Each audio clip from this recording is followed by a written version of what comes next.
Oh, a crew of smooth-talking drifters hopping from city to city, leaving behind bad work or no work at all, but plenty of empty wallets.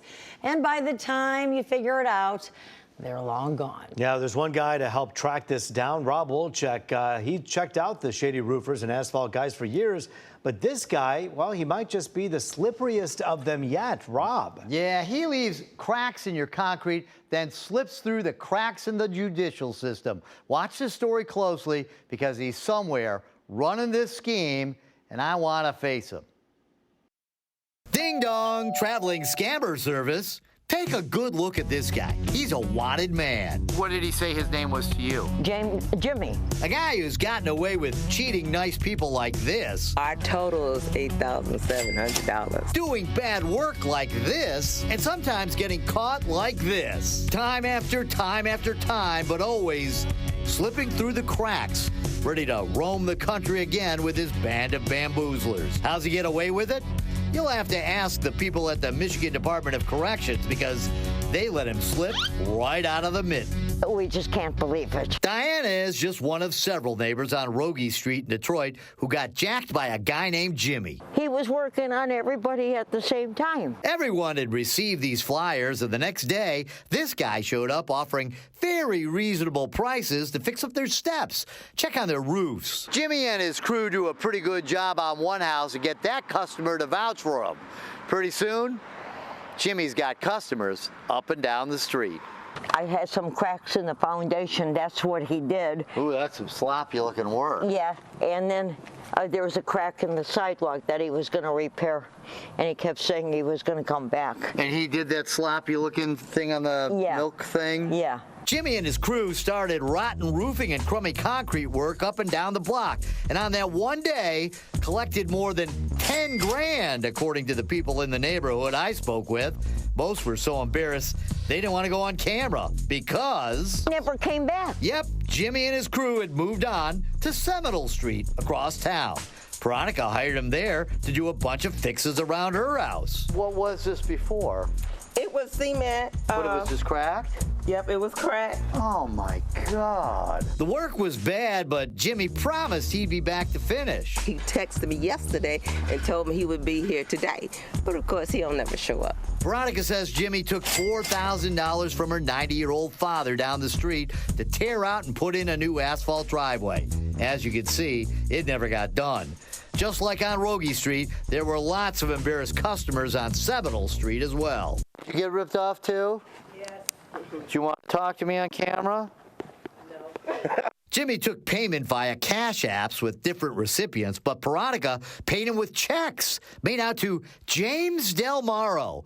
And once Veronica Googled James Delmaro, she saw Jimmy all right. Jimmy, who goes by several different names, is a guy who apparently spent his whole life traveling from one place to another running this same scheme, sometimes getting caught. In fact, last year, James Delmaro was charged in Detroit with running a criminal enterprise and 11 other felonies, which could have gotten him locked up for 20 years.